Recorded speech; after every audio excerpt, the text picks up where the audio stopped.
la revolution! Oscar Sunday is March 15th on ABC. You know I'm not an alien. Now, we're celebrating with the stars at the official Oscar Nominees Luncheon. Listen here, this ain't no house party. Hear from the nominees making this Oscar season one to remember. The audience spoke volumes, you know what I'm saying, about what they felt about it. That's the biggest reward for us. Here I am in the red carpet.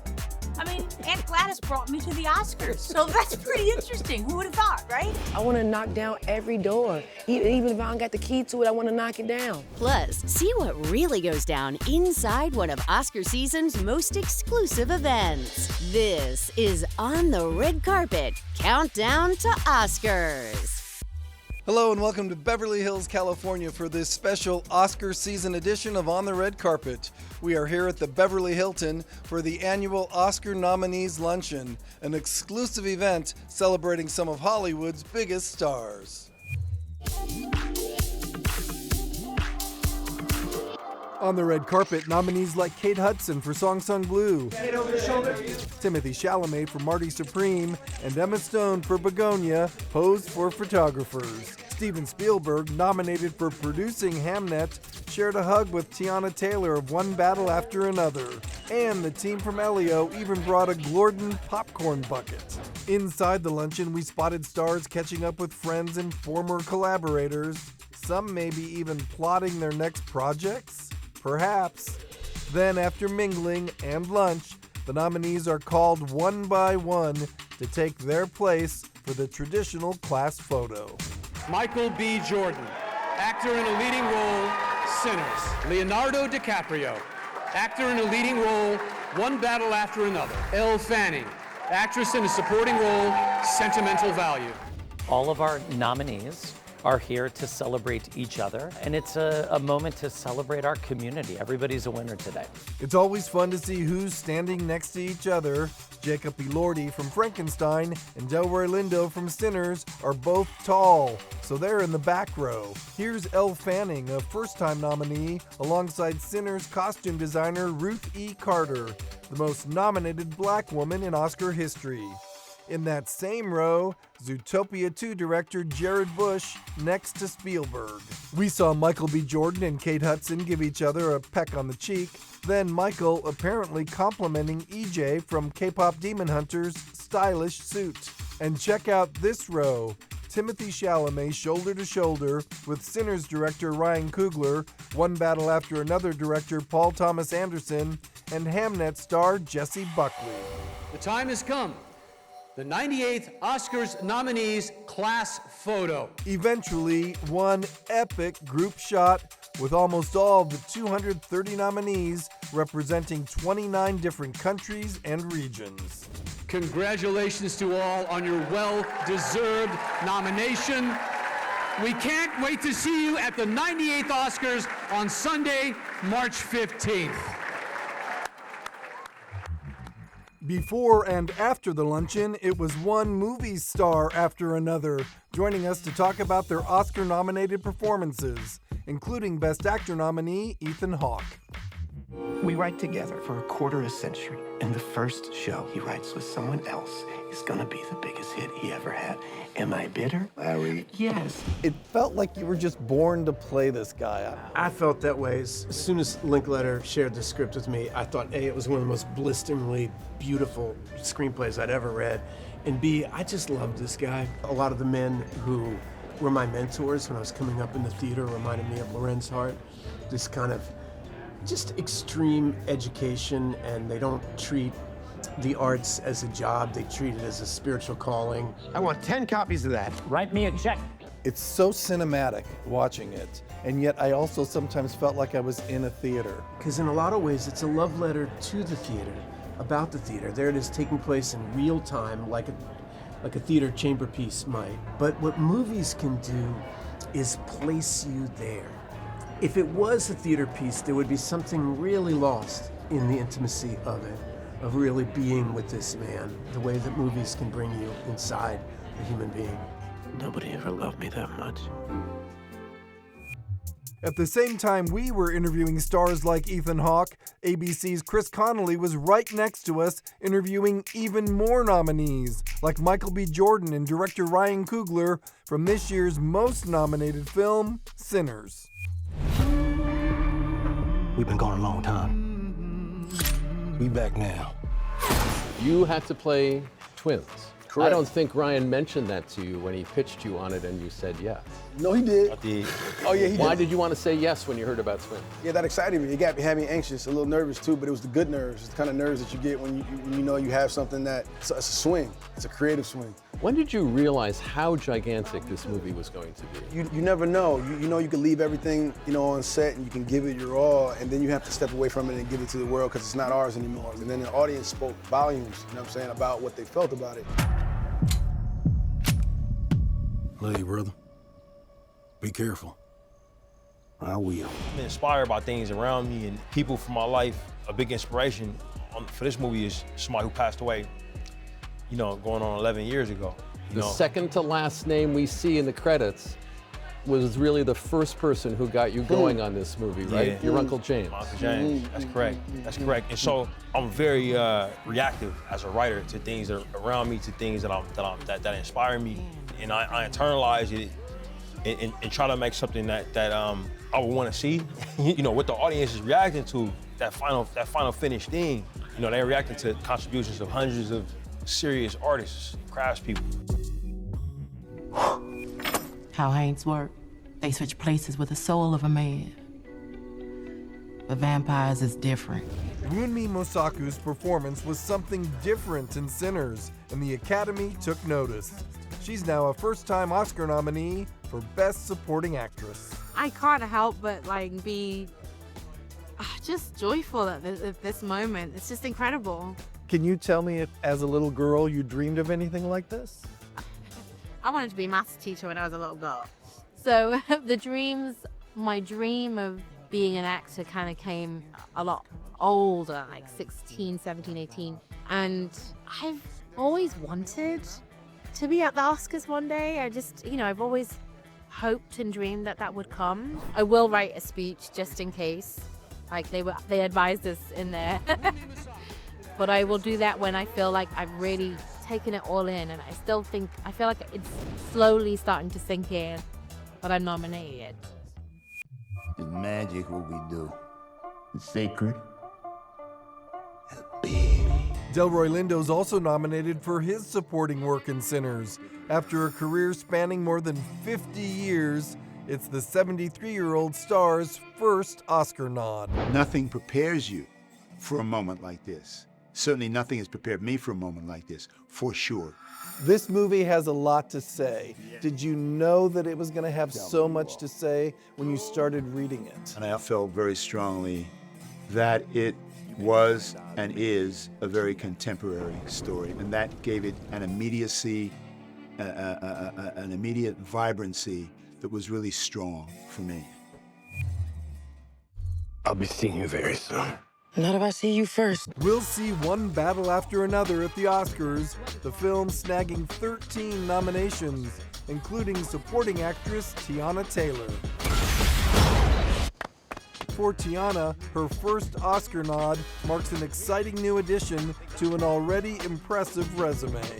At 15, you're choreographing for Beyonce. At 16, you're on My Super Sweet 16. There's a music contract. There's the video you did with the Kanye song.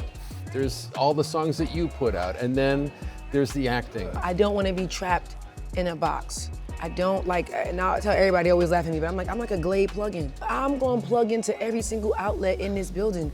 Why only make the bathroom smell good when you can make this whole building smell good? You know what I'm saying? So I'm like, I want to plug in everywhere. I want to knock down every door. Even if I don't got the key to it, I want to knock it down. I felt like Tony Montana. I'm this little black girl from Harlem, that was on the train singing about telling, kids my age, let's go to school. We used to be like, stay in school, don't be no fool. If you wanna be cool, stay in school. If you wanna be cool, stay in school. And now here you are at the Academy Award Luncheon as a nominee for the Oscars. This is too much, but in the best way. I hate to say it, but his parents have been feeling unwell as of late, and I'm staying with them to help take care of Alex. Amy Madigan terrified us as Aunt Gladys in Weapons. Now Amy, whose last nomination came 40 years ago for Twice in a Lifetime, is an Oscar nominee twice in her lifetime. Well, here I am on the red carpet. I mean, Aunt Gladys brought me to the Oscars, so that's pretty interesting. Who would have thought, right? People are in love with Aunt Gladys. She's a Halloween costume now. Yes, she is. People were sending me things, you know, I don't have social media, but people were sending them to me anyway. I was like, what is this? You're gonna have a good time come Oscar Sunday. Win, I lose, hope whatever. so. If you win, I can't wait to hear your speech because I know it'll be good. If it happens, that would be really great. If it doesn't happen, that's fine. I'll have my family with me. Coming up, more of our interviews with this year's Oscar-nominated stars. It's so special. In a way, it's revolutionary. Plus, meet the masterminds behind the year's top animated features. It's wonderful because so many people work so hard in this film. And the VFX wizards hoping to make it an Oscar three-peat for the Avatar franchise.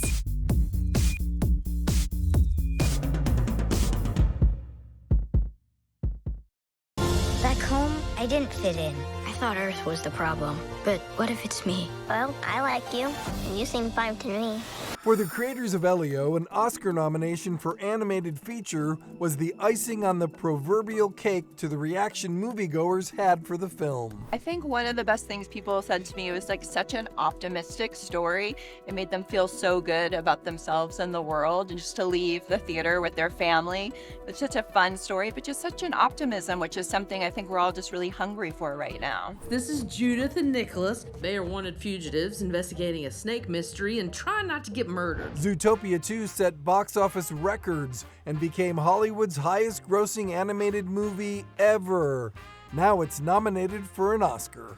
Being in this group of, amazing animated films this year is, I don't know, across the board, there's so many different approaches to animation that you see. Some of like the personal touches are really special. So yeah, I think for me, it's like being part of this is the victory. When I started in animation 30 years ago, Disney was one of the only games in town, but now it's out there, and there's just so many places doing such great work, and we're just very happy to be here. Some of that great work includes fellow nominees Arco.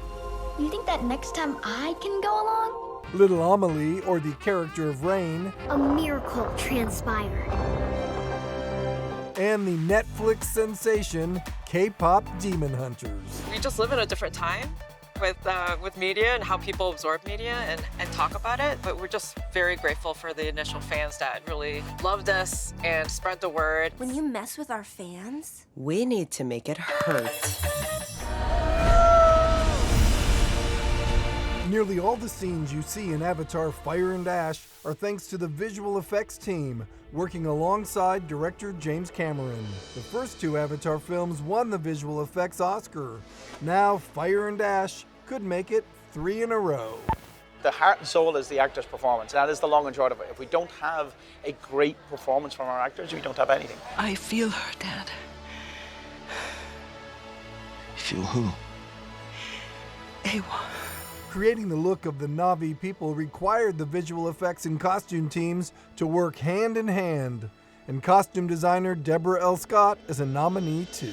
Kudos to the costume branch for opening the door to new technology, new ways of working, a place that we can have a seat at the table going forward. It doesn't always have to be a period drama or, a beautiful costume piece and extravagant. It can actually be something new and different. Up next, this film is very personal. the nominated stars from the 2 international pictures that are also up for Best Picture. It's a very overwhelming thing, but it's also very moving. And legendary producer Jerry Bruckheimer revs up for another Oscar race. The fact that we gave joy for a couple hours to people everywhere is the thrill for me. Can't wait for Oscar Sunday? Watch the last 15-plus years of our Oscars red carpet interviews and fashion favorites, streaming nonstop on our On the Red Carpet YouTube channel.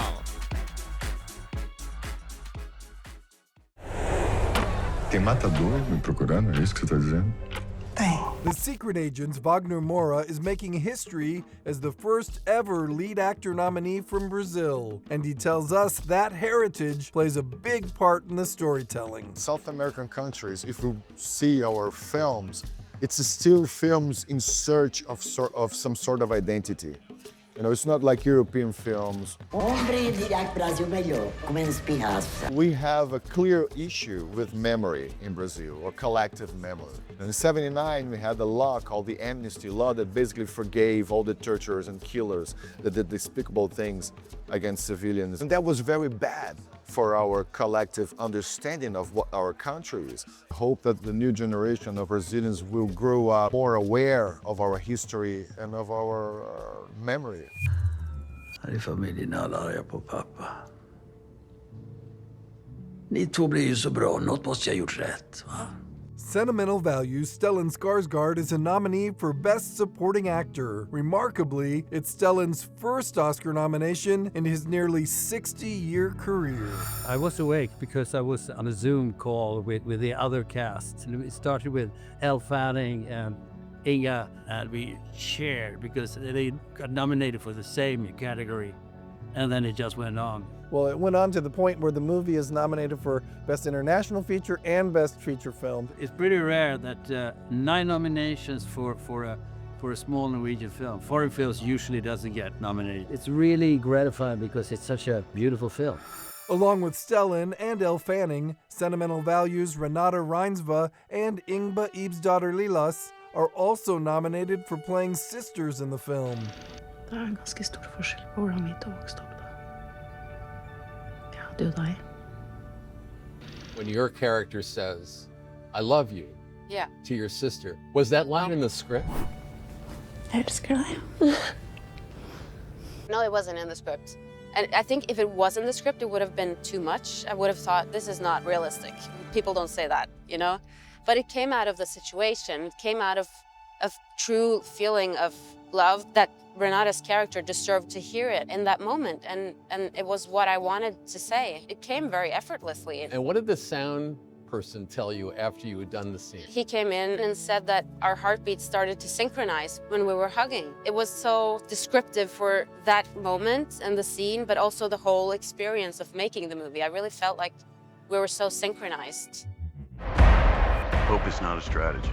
Anything else, Professor? Try fast. The race for Best Picture is on, and one of the films that's drifted into the competition is F1. It looks like it's just a racing movie. It's not. It's really something that's special for everybody. The movie earned producer Jerry Bruckheimer his second Best Picture nomination. There's a turn in Belgium called Eau Rouge. It's more drivers have died in that thing because it's straight up and then a quick turn. So Brad is driving this really scary thing. The director Joe's watching him and Brad's smiling. And Joe's yelling at him, Brad, this is dangerous. You're not supposed to be smiling. Because you're a kid in a candy store. Exactly. It's a little bit treacherous. What is it about you that likes that? It's a kid in me. It's the movies that I loved when I grew up and want to give that same experiences to audience today that I got when I was a kid. Think you can predict this year's Oscar winners? You can play Oscars Pick'em for a chance at some awesome prizes. Oscars Pick'em is, first of all, just an exciting way to be part of the glitz and the glam, but from the comfort of your own home while wearing sweatpants, because this is a no Spanx required situation. More than that, it is a free Pick'em game presented by ABC, ESPN, and the Academy. There's one grand prize winner who will receive a round trip for 2 to Los Angeles to attend the Oscars 2027 viewing party at the Academy Museum, and also, this part is key, $5,000 in cash, because who doesn't need a little spending money if you're going to hit up Rodeo? There will also be 10 first prize winners who receive Oscars prize packs. You don't need to wait for Oscar Sunday. You can play Oscars Pick'em right now. Just go to oscars.com/pick'em. Still ahead, a Project Runway winner gets our fashion expert red carpet ready for Oscar Sunday. There's no business like small business. Sponsored by Hiscox, the business insurance experts. The neighborhood optical shop Mascot was one of many New York City locations featured in Best Picture nominee Marty Supreme. Mascot is one of the oldest family-owned businesses still left in New York City. I mean, in 1899, my great-grandfather Hyman set up his pushcart just a few feet away. It was a very exciting day when they were filming. Seeing these historical photos come to life, it was kind of like coming full circle for us. It was astonishing. There's no business like small business, like no business we know. We work 8 days a week, but we love it. Your family portrait never looked so pro. When our camera gear came down in a crash, we filed a claim with Hiscox. Helped in a flash.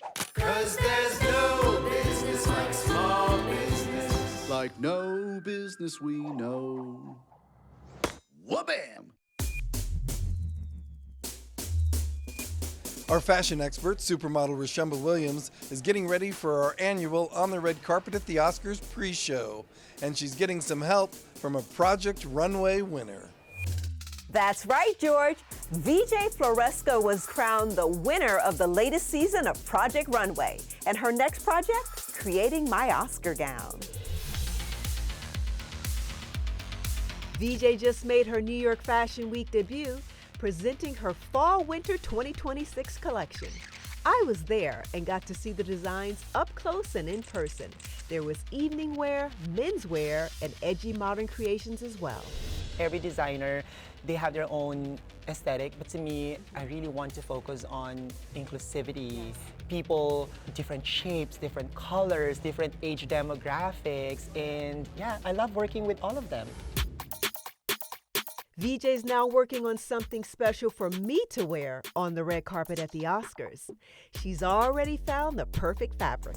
We want to create a statement. So definitely this fabric, this color, I'm 100% that Ro will love it and it will look amazing on her because she's a star, she's an icon. It was like, wow, you look amazing. So that is the goal. Up next, a final fitting, and then the big reveal on Oscar Sunday. See you on the red carpet.